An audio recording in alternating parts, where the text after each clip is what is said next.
All right, Mr. Thomas, thank you very much for coming in. Really appreciate your time here, and also thank you again for the phone call we had the other day. That was enjoyable. In this, we're just going to break down your current financial situation.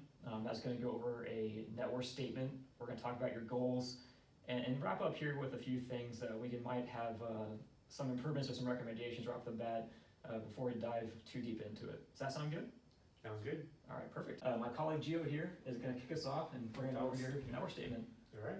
All right, so are you familiar at all with the net worth statement? Or what it entails, what it's kind of about? Do you have an idea?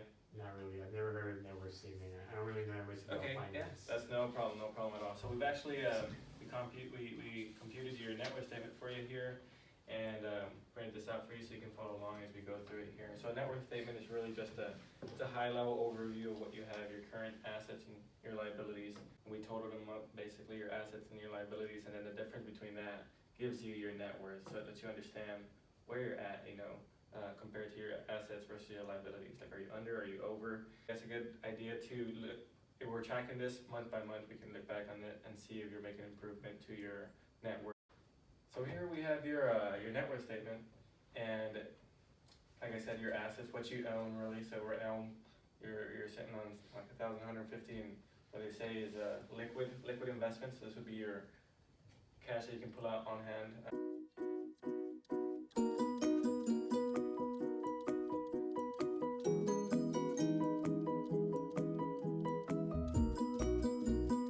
To conclude, we have your assets minus liabilities.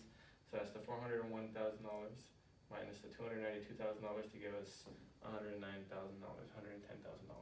which is a pretty good number because you're positive for the most part. That's saying that you've acquired more assets than you have acquired debt over the last couple of months at least, or a couple of years from when we started tracking. All right, so not to even dig a little bit deeper into your net worth statement here, we've actually calculated some ratios and we just compare them against benchmarks using your net worth statement and also what's known as your income statement, which we'll get into at a later time. All right.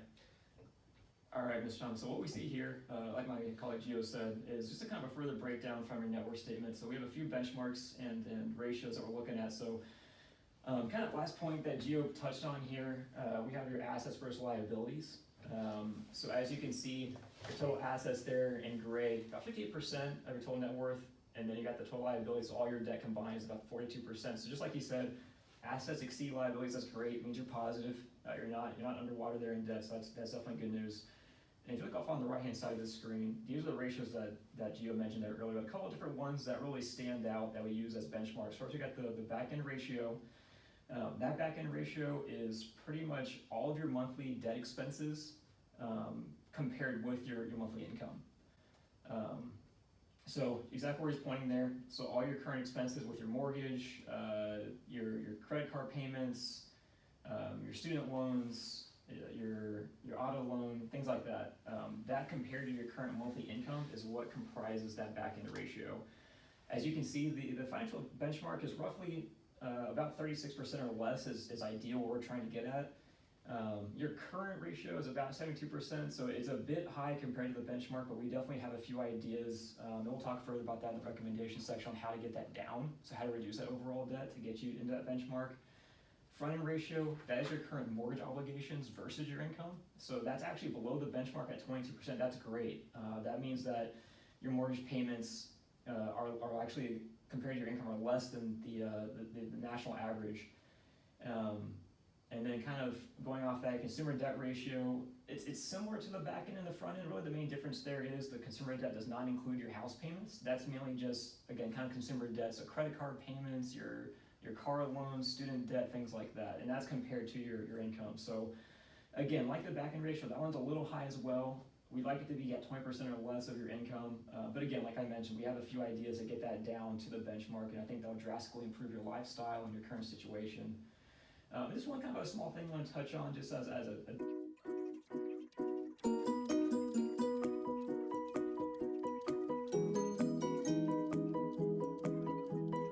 here's a few things that we think that we're going to talk about as far as improving your current situation. So whenever we had our phone call, you mentioned, you kind of want to know where you sit financially. We talked about that with your net worth statement, talked about those ratios. Your next concern was paying off your debt. As you saw those ratios in your net worth, your debt is a little bit above the benchmark, but like I said, we have a few ideas on how we can get that to pay off and get that down. And then last I know, Mrs. Thomas had a few concerns with her stay-at-home position and kind of wanting to earn some extra income while she stayed at home with the kids. So we have a few ideas with that as well that we can touch on in our next meeting, but those are the kind of the goals we took away from here. Anything else stand out with you? Do you have any further questions? Anything else you want to add Bart, with your goals or anything like that before we move on?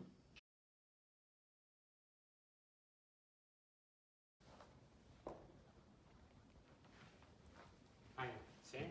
Oh, yes. I already see you. Name's Perfect. Eric Rodriguez. All right, nice to see you. Here's my partner.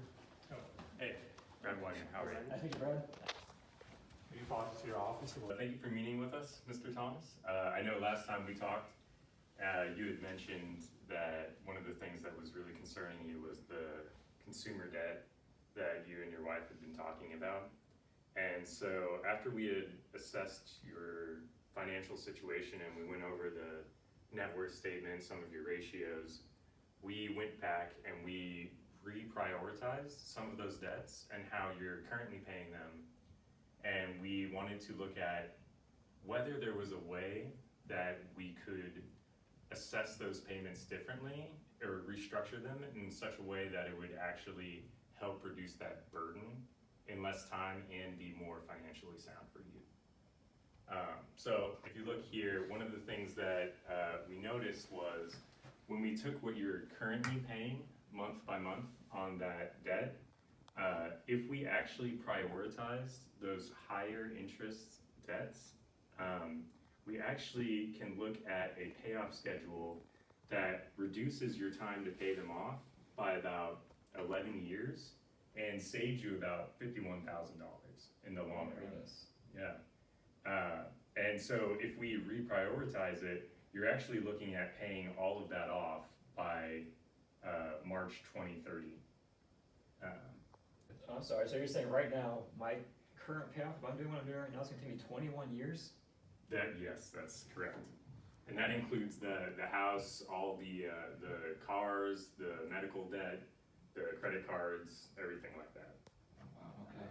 But if we are able to kind of stop using those credit cards and reprioritize and restructure the way that we're paying for it, you go from 21 years to 10 years.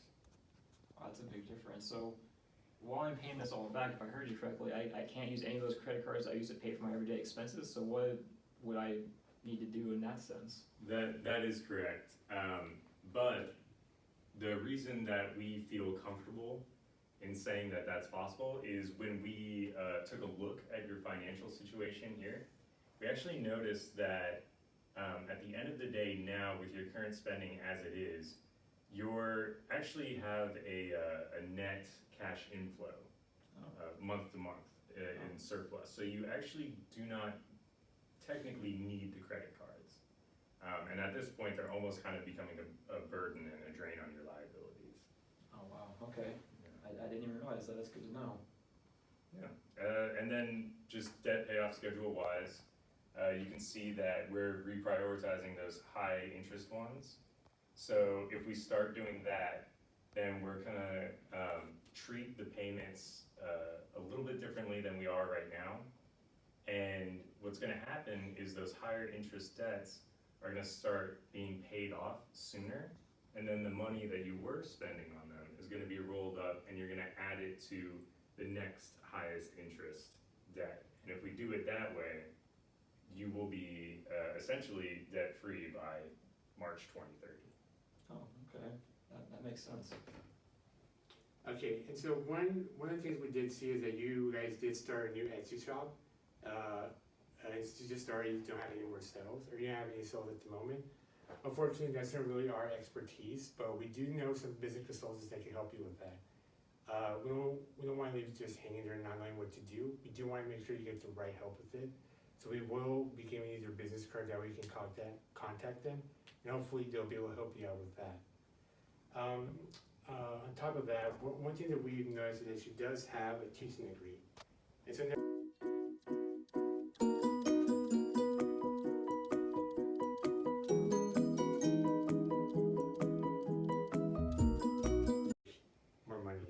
something that she really wants to do, what she's interested in, that she maybe want to pursue besides just Etsy and teaching? Well, that's actually a good question. I think right now, just from discussing it with Jill, she's really into the Etsy shop.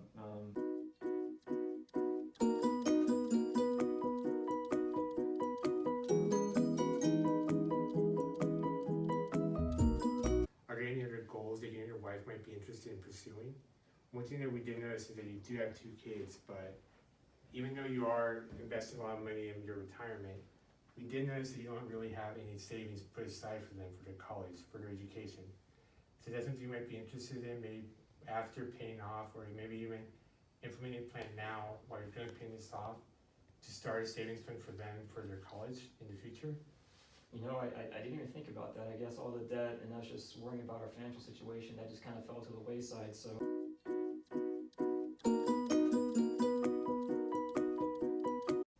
It'd be better if you talk to your wife, and that way you guys can have a conversation about it, and then you can get back to us, and we can just try and implement a plan for that in the future. Okay, that works. Alright?